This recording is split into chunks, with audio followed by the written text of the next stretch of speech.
Assalamualaikum warahmatullahi wabarakatuh. Apa kabar Anda ini? Satu hari saya sudah tidak ketemu sama Bang Said Didu, dan saya kira juga banyak pemirsa yang nungguin Anda nih, Bang Said Didu. Kelihatannya betah di kampung dan ya memang agak susah juga kita ganggu-ganggu di kampung ya, Bang Said Didu ya. Menikmati kampung, Mas Ersu. Oke. Ini Bukan menghindari pajak, bukan ya? uh, di sini saya senang masyarakat tidak terpengaruh pajak karena hidupnya sejahtera, nggak ada masalah, nggak ada masalah mereka. Ya, ya, ya. Ini di Jakarta orang sedang heboh ini soal rencana tadi undang-undang soal rencana soal pajak ini, karena pemerintah kelihatannya akan memperluas pajak dan kewenangan dari petugas pajak. Tapi ada juga sih sebenarnya sisi positifnya, misalnya soal perubahan dari single tarif ke multi tarif gitu. Ini kalau janjinya pemerintah supaya lebih adil. Tetapi yang menjadi orang banyak bertanya-tanya, kenapa ya pemerintah belakangan ini ngotot banget gitu mengejar-kejar soal pajak ini, Bang Said? Saya ingin menggambarkan sedikit bahwa apa sih penyebabnya sehingga nafsu sekali mengejar pajak, nafsu sekali mengejar pajak, dan kelihatannya ingin mencari cara jalan pintas menggunakan pukat harimau. Pukat harimau itu pajak pertambahan nilai, itu adalah pukat harimau. Nah, hitungannya begini, Mas Hersu. Kita tahu bahwa beban utang sudah sangat besar. Tanpa belanja pun sudah nggak kuat. Tanpa belanja pun. Saya kasih gambaran begini. Kalau normal-normal pajak sekarang, kira-kira penghasilan itu 1.400 triliun. 1.400 triliun. Kalau bayar bunga itu bayar utang, kira-kira kalau sama dengan tahun sekarang, bunga dan pokok sekitar 800 triliun.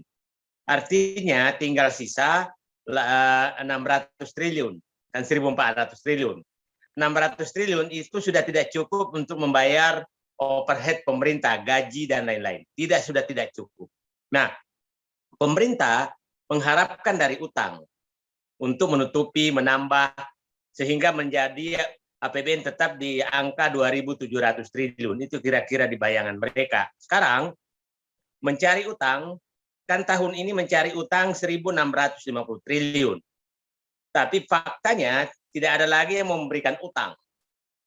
Nah, tidak lagi memberikan utang, menggali dalam negeri juga sudah habis, dana haji sudah dibelikan sound, Bank Indonesia sudah menyumbang tanda kutip karena dia membeli sun sudah sangat besar, dan kelihatannya Bank Indonesia juga sudah tidak kuat beli sun. Jadi istilahnya begini, dia mau belanja untuk ngutang sudah tidak ada. Pajak tidak naik. Yang pertanyaan saya adalah pajak itu adalah musuh utama daripada investasi dan daya beli. Itu musuh utama. Nah, sementara daya beli lagi rendah-rendahnya, kemudian ditarik pajak pertambahan nilai. Pajak pertambahan nilai sederhana gini, Mas, adalah sebenarnya jangan dibungkus dengan kata-kata yang indah. PPN adalah pemerintah menaikkan harga seluruh barang yang dibeli rakyat dan kenaikannya diambil pemerintah. Itulah PPN. Jadi saya ulangi, PPN adalah pemerintah mengambil kebijakan menaikkan seluruh harga barang yang dibeli masyarakat dan kenaikannya diambil oleh pemerintah. Kira-kira begitu intinya. Nah, itulah kenapa PPN. Nah, PPN ini sangat menyebar, dan saya katakan tadi pukat harimau yang digunakan. Apa dampak daripada hal tersebut? Maka daya beli turun. Dampak berikutnya adalah industri tidak menjual produknya. Kemudian dampak berikutnya adalah industri berkurang keuntungannya, dan dampak berikutnya adalah pajak di industri itu berkurang. Itu kira-kira penyebabnya. Dampaknya yang lain adalah itu daya saing dalam negeri semakin menurun. Saya ingin gambarkan begini, Mas Dersu. Saya kasih contoh begini. Kalau beli kopi bubuk, kopi biji tidak kena pajak. pada saat Anda menjadikan kopi bubuk dan dijual maka kena pajak.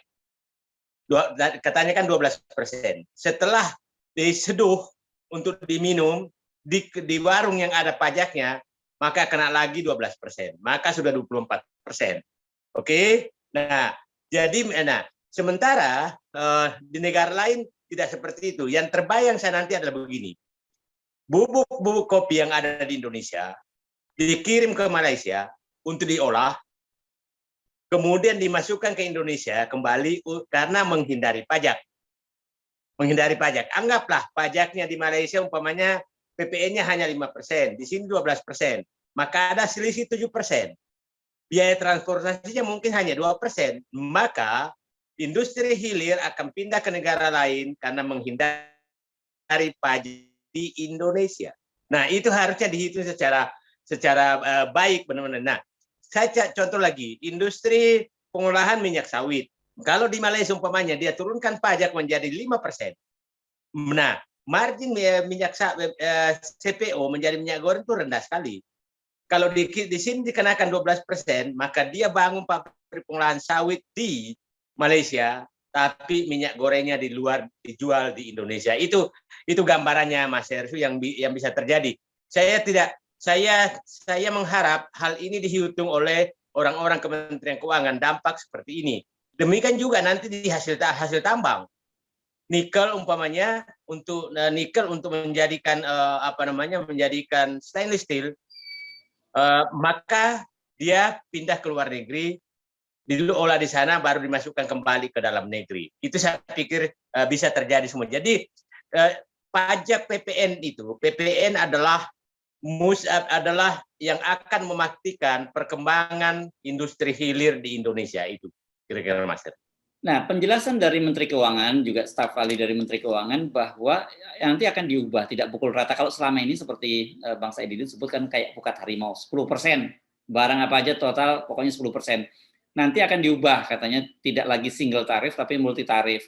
Ini janjinya ya, untuk barang-barang yang dikonsumsi oleh orang kebanyakan, itu mungkin bisa diturunkan, tidak lagi 10%, di bawah 10%. Tapi untuk barang-barang tertentu yang dikonsumsi katakanlah oleh orang-orang kaya itu tarifnya bisa dinaikkan lebih tinggi kan, mudah-mudahnya bisa sampai 15% disebutkan gitu.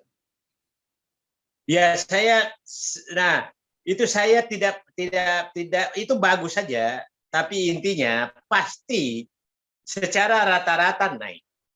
Pasti secara rata naik. Kalau mau diubah multi tarif dan tidak naik buat apa gitu kan. Tapi secara rata pasti naik. Kita tunggu sajalah. Tapi saya hanya menyatakan jangan mengejar pendapatan negara dari PPN. Karena PPN adalah musuh pertumbuhan ekonomi. Itu musuh pertumbuhan ekonomi, musuh industrialisasi. Ya itulah. Jadi kalau Anda menaikkan pajak pertambahan nilai, maka siap-siap pertumbuhan ekonomi turun. Gitu. Oke. Jalan keluarnya seperti apa ya yang bisa dilakukan? Karena kalau kelihatannya ini betul-betul pemerintah mau juga represif gitu, sampai kemudian punya kewenangan untuk menahan harta dari penunggak pajak, dan kemudian disebutkan juga yang bikin kaget kan ini kalau kita baca-baca di media, perusahaan yang rugi pun juga harus masih dikenain pajak. Nah, saya begini, saya kok tidak mendengar gitu ya. Pajak itu kan sebenarnya yang dimaksud pajak itu termasuk royalti pertambangan, termasuk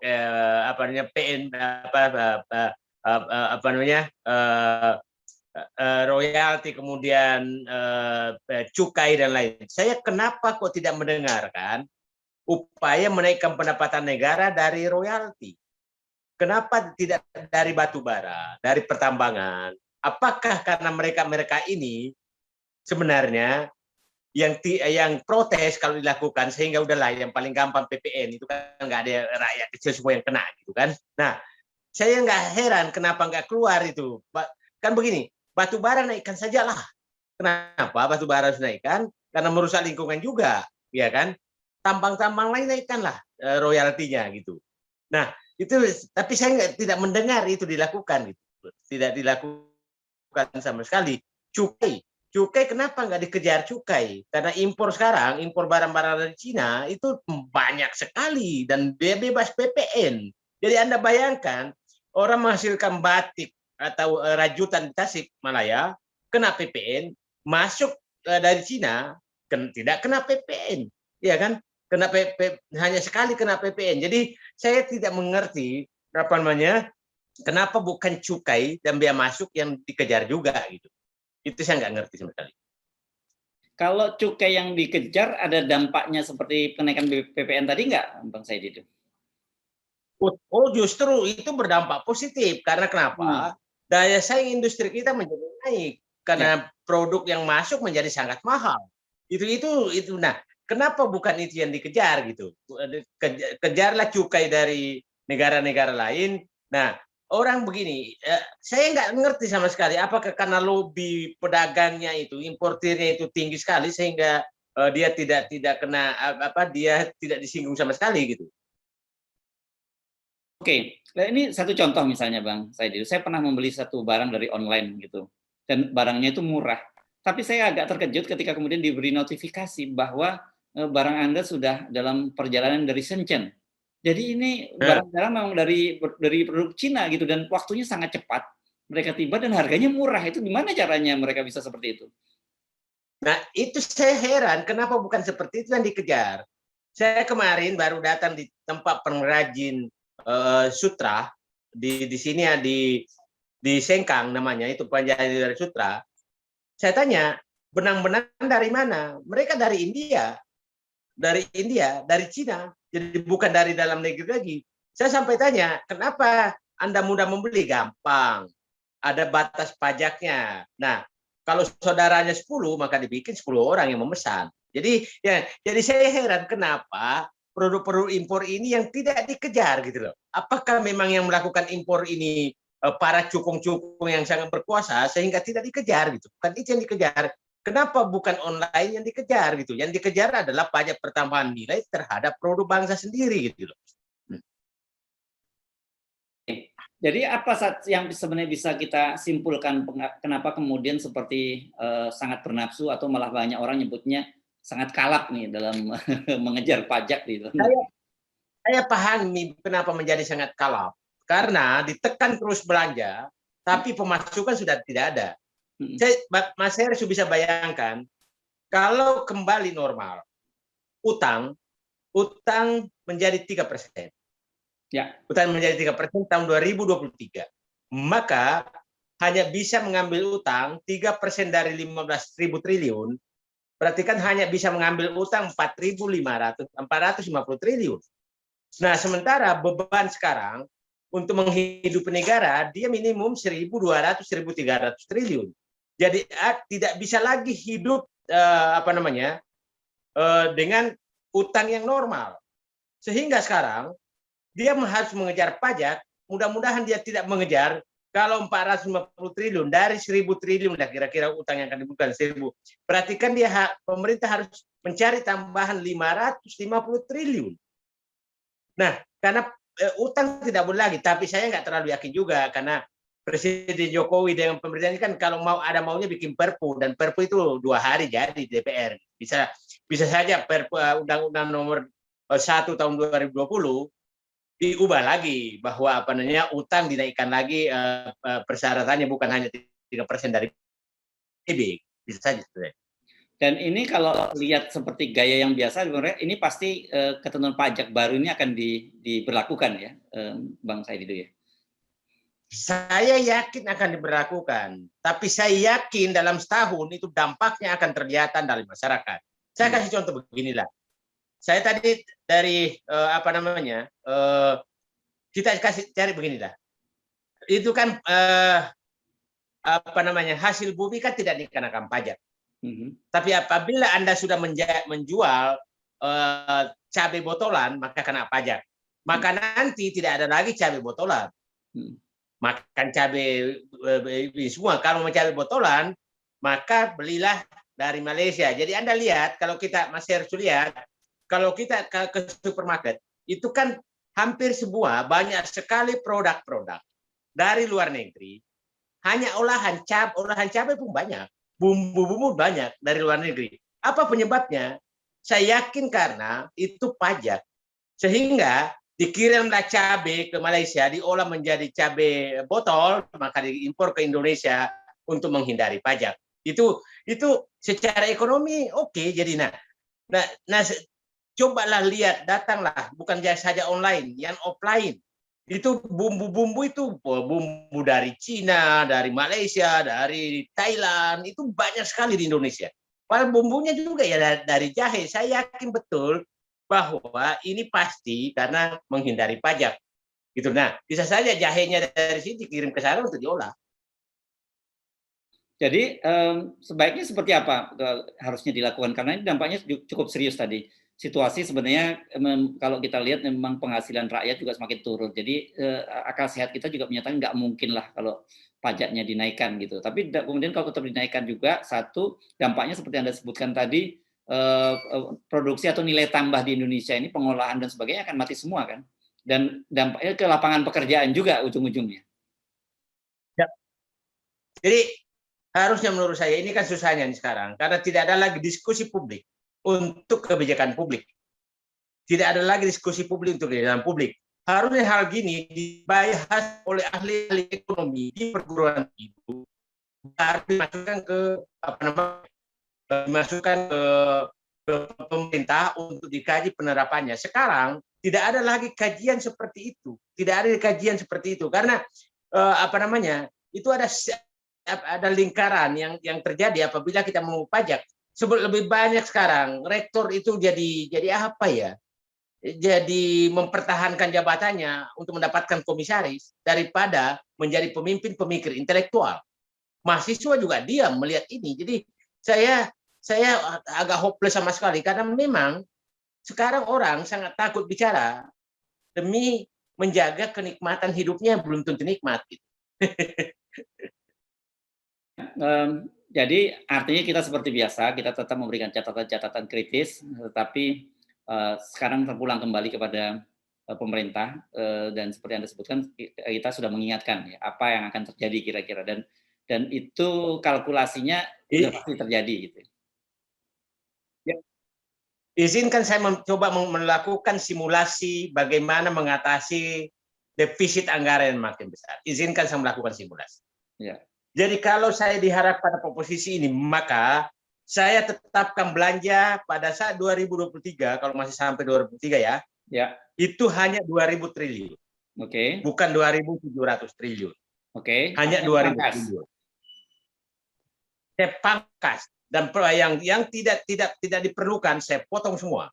Pembangunan ibu kota baru saya potong, pembangunan pelabuhan dulu saya potong, bandara dulu saya potong, lembaga-lembaga yang tidak penting saya potong, staf khusus milenial tidak akan saya berhentikan, BPIP itu dipotong gajinya atau dikurangi, masa 120 juta gajinya tidak pernah kerja gitu kan. Nah, itu saya lakukan penghematan besar-besaran untuk bukan untuk belanja loh ya, bukan untuk belanja. Nah, tapi saya lakukan pengeluaran belanja untuk menggerakkan ekonomi rakyat. Itu saya pikir itu yang cara terbaik untuk dilakukan. Nah, dengan 2.000 triliun Mas Hersu, maka pendapatan saya pacu menaikkan pendapatan dari pajak, dari pendapatan pajak, tapi bukan pajak pertambahan nilai, tapi pajak orang-orang kaya, bukan malah menghapuskan PPNBM mobil mewah. Bukan itu. Nah, terus saya akan kejar orang-orang kaya, kemudian pajaknya saya kejar, kemudian yang kedua adalah saya akan menaikkan royalti.